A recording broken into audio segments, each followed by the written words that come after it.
Yo, j'espère que tu vas bien, que tu es en pleine forme et que tu pètes le feu. En tout cas, moi oui, et je te souhaite la bienvenue dans cette question de Phoenix numéro 30, la dernière de ce défi, enfin, dans laquelle je vais répondre à Hélène L, qui me demande si nos croyances limitantes peuvent aussi venir de personnes avec lesquelles nous avons été en relation.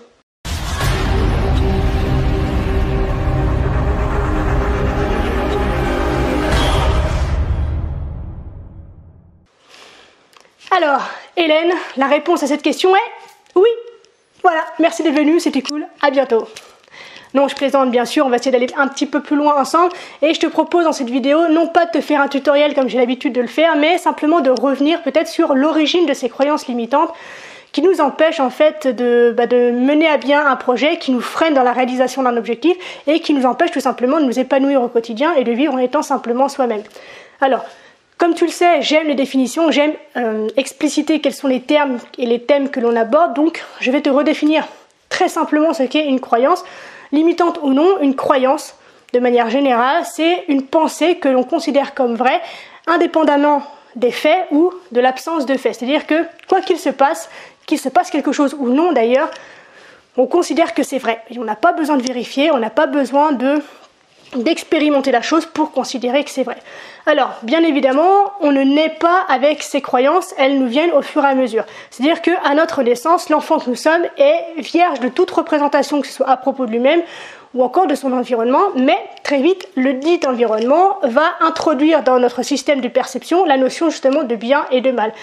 Et cette notion-là, en fait, va constituer la première couche, en fait, du filtre à travers lequel nous allons pouvoir interpréter et recevoir et percevoir en fait les différentes expériences qu'on va pouvoir expérimenter au cours de notre enfance, de notre adolescence et de notre vie dans son ensemble. Et donc c'est à partir de ce moment-là, à partir du moment où on construit en fait ce système de différenciation du bien et du mal, mais qui du coup est personnel puisqu'il nous vient d'un environnement extrêmement précis avec ses propres codes, avec sa propre histoire, avec sa propre vision du monde, d'accord ? Et c'est ici, du coup, que l'on commence à développer notre système de croyances. Alors, nos croyances, elles se créent à partir de deux processus différents. Un processus interne et un processus externe. Le processus interne, c'est tout ce qui intègre, en fait, ce qui va être notre interprétation personnelle d'une situation. Là encore, on trouve deux types de situations dans le cadre de l'interprétation et de la construction de croyances. Première situation, c'est une situation qui est ponctuelle. Par exemple, je suis au volant, j'ai un accident avec une femme en face. On va dire, voilà, les femmes au volant, c'est le bordel, c'est pas possible, c'est un danger public. Et on peut avoir aussi des situations qui sont répétitives. Par exemple, à chaque fois qu'on me pose une question, c'est maman qui répond. Et donc, du coup, la croyance que je vais pouvoir élaborer sur cette expérience-là qui se répète, c'est que je suis trop bête pour pouvoir répondre tout seul, ou si maman n'est pas là, je suis capable de rien, et que mon avis ne compte pas, ou ce que je dis n'est pas intéressant, par exemple. Ensuite, donc, le deuxième processus qui est mis en jeu en fait dans l'élaboration de notre système de croyance, c'est donc le processus externe. Une fois de plus, là, il y a deux branches différentes. La première, c'est l'interprétation du monde en fait sur un plan général, c'est-à-dire que la manière dont on pense le monde nous est transmise, nous est enseignée par notre environnement, alors que ce soit au niveau des parents, que ce soit au niveau des frères et sœurs, que ce soit au niveau des enseignants, que ce soit au niveau des ecclésiastes, que ce soit au niveau des médias, que ce soit au niveau de tout ce qui va venir en fait alimenter notre environnement quotidien, va venir nous transmettre, va venir nous donner en fait une vision du monde que l'on va intégrer, à laquelle on va adhérer sans poser de questions. Donc là-dedans, on retrouve par exemple toutes les croyances sur le monde du travail. Par exemple, il faut travailler dur pour avoir de l'argent, ou il faut toujours faire ce que dit son patron, ou encore les politiciens c'est des connards, ou être riche c'est être un escroc, ou tous les vendeurs sont des salopios et des gens bizarres. Bref, toutes ces croyances-là, tout ce qui est aussi croyances populaires à travers les proverbes et les citations par exemple, voilà, tout ça sont des messages qu'on entend quotidiennement et auxquels on va adhérer. Putain, je vais y arriver.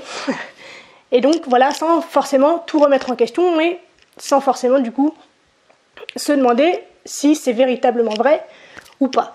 On intègre parce que maman l'a dit, parce que le prof l'a dit, parce que le prêtre l'a dit, parce que l'imam l'a dit, parce que je ne sais pas qui l'a dit, on considère que c'est vrai. À partir du moment où en plus c'est transmis par une personne qui pour nous représente une forme d'autorité, on ne remet pas en question en fait ce qu'il va venir nous dire. La deuxième branche de ce processus externe, c'est celui en fait qui s'exprime sur le plan personnel, c'est-à-dire que tu vas interpréter le monde à travers la vision que te donne ton environnement de toi-même. Et là, on retrouve tout ce qui va être du type tu trouveras jamais de boulot, on peut rien faire de ta vie, aucun homme ne voudra jamais de toi, ou t'es qu'une grosse merde, ou tu finiras caissière chez Auchan, ou voilà, qu'est-ce qu'on va faire de toi, qu'est-ce que j'ai fait au bon Dieu, sacré nom d'une pipe, pour avoir un enfant pareil. Bref, voilà, toutes ces croyances-là, on considère du coup que c'est un processus externe qui le met en place et que c'est le processus externe qui s'exprime à travers donc l'environnement, qui va exprimer, poser un regard, un jugement sur qui tu es, sur tes valeurs, sur ta personnalité de manière générale. Et à partir de là, en fait, fort de tout ce schmilblick de croyances et d'expériences et de messages que l'on reçoit, on va entrer dans un espèce de cycle infernal, et tant qu'on ne met pas de conscience en fait sur la croyance qui génère ce cycle, et ben on reste enfermé dedans et ben on va venir renforcer en fait cette croyance qui nous empêche d'avancer. Donc en fait, si on considère que nos croyances, en fait, c'est toutes les applications qu'on ne voit pas mais qui fonctionnent toujours en tâche de fond, d'accord? Donc, sachant que tout ça fonctionne là-bas derrière, dans ton inconscient, tu vas vivre une expérience, tu vas vivre un événement, d'accord? À partir de cet événement, qui va être lu, interprété et perçu par le filtre de tes croyances, ça va générer un certain type de pensée. Ces pensées-là vont générer un certain type d'émotion bien particulier.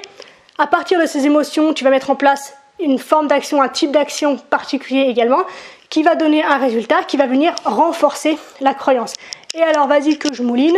Tant que tu ne te rends pas compte qu'en fait c'est ta croyance qui t'emmerde et qui te fait considérer que tout ce que tu vis vient la renforcer, tu ne pourras pas t'en sortir.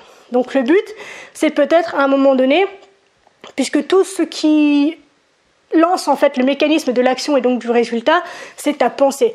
Donc, quand tu as l'impression de vivre quelque chose de récurrent, ce que je t'invite à faire, c'est à te poser sur quelle émotion me fait entrer dans ce cycle, me fait mettre en place ce type d'action que je retrouve régulièrement et qui me casse les pieds, et quelle est la pensée qui a généré cette émotion particulière. Et en identifiant la pensée, tu vas pouvoir identifier la croyance. Tu vas voir que sur des pensées qui peuvent être différentes, qui peuvent être multiples et qui peuvent a priori ne rien avoir en commun, tu vas te rendre compte qu'en fait c'est la même croyance au départ qui te fait débarrouler dans ce cycle sans pouvoir en sortir.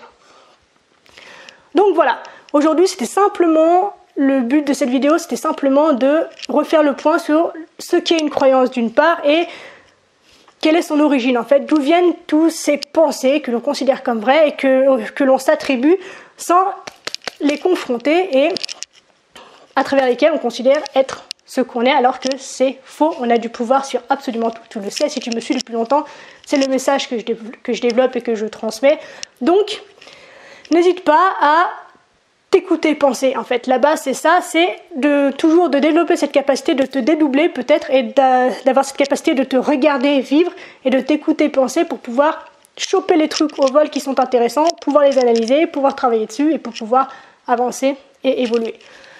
Donc voilà, c'est tout pour aujourd'hui. J'espère que ça t'a plu, que ça change un petit peu, qu'il n'y ait pas forcément de tuto. Voilà, c'est une autre façon peut-être de transmettre aussi les choses.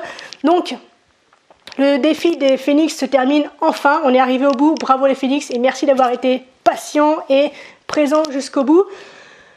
N'hésite pas comme d'habitude à interagir avec moi et avec les autres phénix à travers les commentaires pour si tu as envie d'enrichir en fait ce que j'ai dit aujourd'hui qui était très succinct, qui était très concis finalement.